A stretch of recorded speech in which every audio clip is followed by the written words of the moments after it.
Welcome to the deep dive. This is where we tackle those tricky bits of English that can really make your head spin, and we try to make them crystal clear. And hey, before we jump in today, if you're working on your English or you just find this stuff interesting, please do us a quick favor.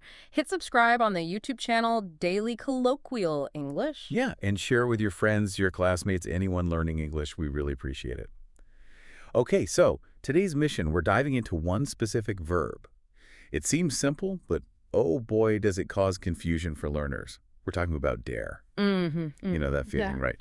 You're about to use it and you freeze. Wait, do I need to after this? Or hang on, should I use do or does to make it negative? Oh, absolutely. And that confusion, it's completely understandable. Dare is sort of special because it behaves in two totally different ways grammatically. It's got this split personality, you could say. A split personality. I like that. Yeah, and the goal today is really to nail down those two identities when it's just a regular, ordinary verb, and when it's acting like this other thing, a semi-modal verb. Okay, semi-modal. We'll unpack that.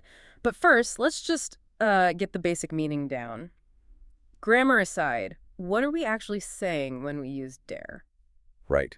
At its heart, it's basically about courage or sometimes defiance.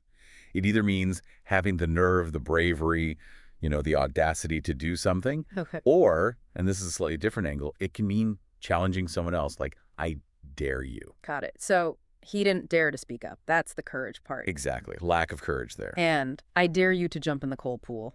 That's the challenge. Perfect. That's the core meaning. Simple enough.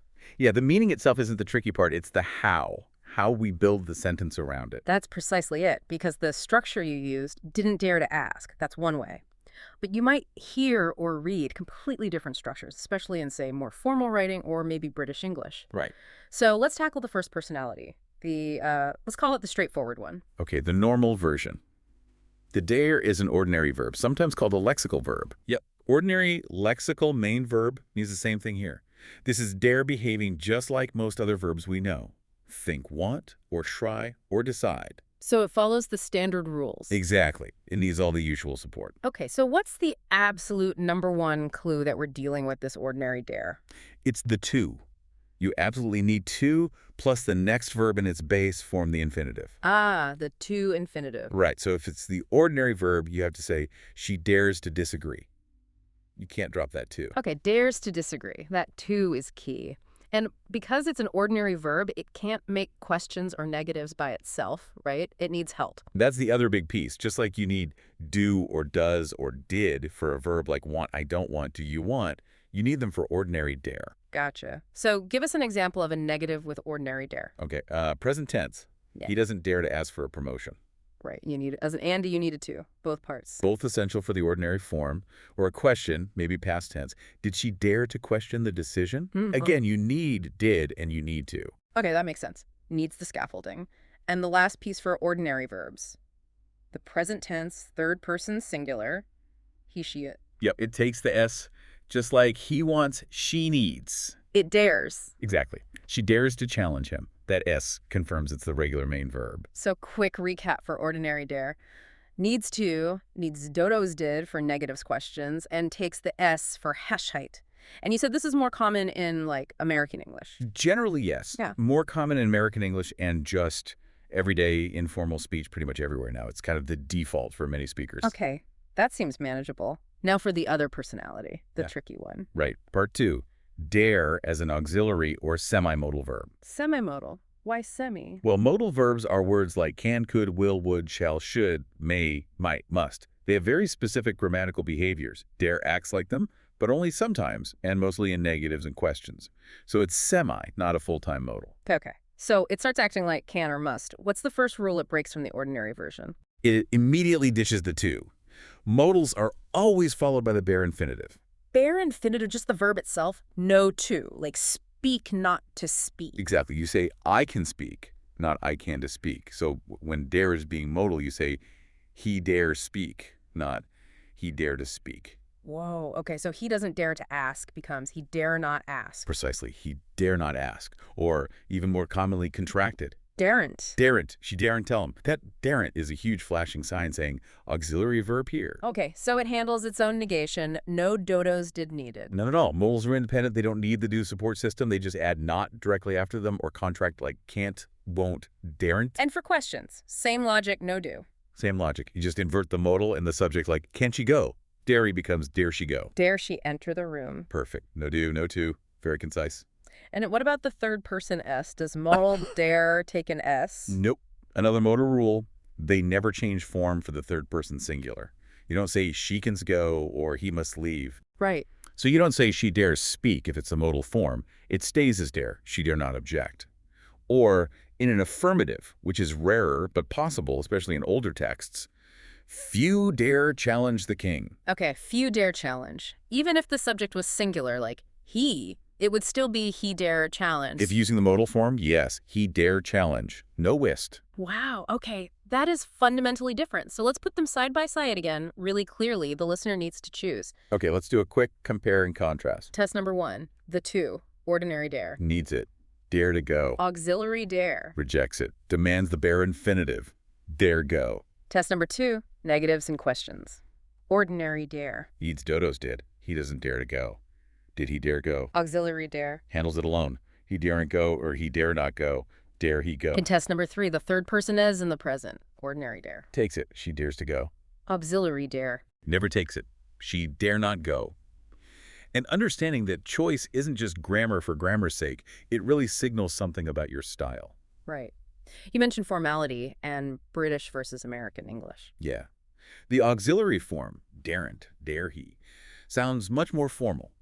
You'll find it more in writing, perhaps older literature, and it's generally considered a bit more common, or at least recognized in British English. Whereas the ordinary form doesn't dare to. Did you dare to? That's the everyday conversational default, especially in the U.S. That's a pretty good summary, yeah. If you use the ordinary form, you sound completely natural in almost any modern context. And if you use the auxiliary form, you might sound a bit stuffy or just very formal.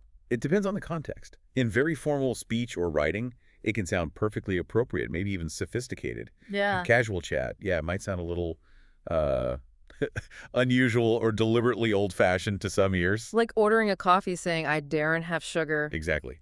Technically grammatical if you're using the modal, but stylistically. Maybe a bit much for Starbucks. Okay, got it. So it's a style choice, but both are technically correct structures. Correct. Now, you mentioned the auxiliary form is rarer in affirmative statements, but what about set phrases? Are there places where only the auxiliary form works? Ah, yes. Good point. There are a couple of really common fixed expressions where dare is absolutely behaving like an auxiliary verb. Okay, what are they? The first one is I dare say, or sometimes I dare say as one word in writing. I dare say. Does that mean I challenge myself to say? Not at all. It's completely lost the meaning of courage. It's a polite, often slightly tentative way of saying, I suppose, imagine, I think it's likely. Ah, okay. Like, I dare say it'll rain later, meaning I kind of think it will. Exactly. It's polite speculation. Notice the structure, I dare say. Not I dare to say. It's using that bare infinitive say. Makes sense. And the second one? The second one is much more forceful. How dare you? Oh, yeah, that one's common. Used for anger, shock. Definitely. Pure outrage. How dare you speak to me like that? Or how dare she make such an accusation? And structurally, it's clearly the auxiliary form, right? It's got that inversion, how dare you, not how do you dare. Precisely. It follows the modal question structure perfectly. You'd never say, how do you dare? Oh. In that context. It has to be, how dare you? Okay, so I dare say, for polite guessing, how dare you, for outrage, both use the auxiliary structure. Right.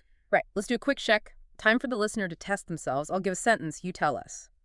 Ordinary verb or auxiliary verb. Let's do it. Sentence 1, I don't dare to speak to her.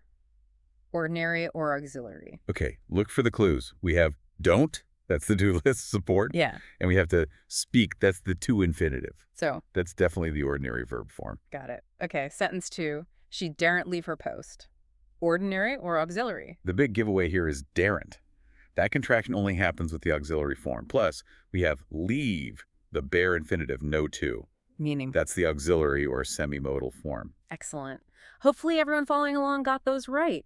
You're now equipped to navigate the world of dare. So the simple summary is, if you use Dodo's did and you use to after dare, you're using the ordinary verb.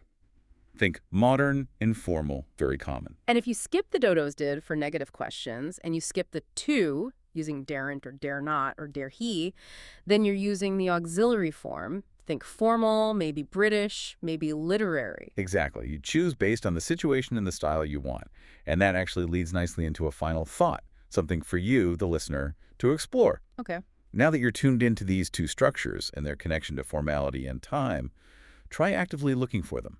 Pick up an old novel, maybe some classic British fiction, Arthur Conan Doyle perhaps, or watch an older British film. See how often you spot that modal dare he confess, she daren't look.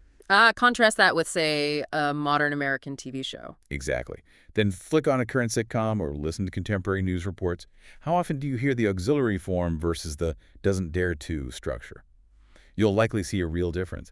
It makes this grammar point less abstract and more about observing how language actually changes and reflects context. That's a great exercise. Seeing it in the wild really cements it. So the power, the courage to use dare correctly, it's all yours now. Hopefully. Thanks for joining us on this deep dive. We hope that cleared things up. We'll catch you next time.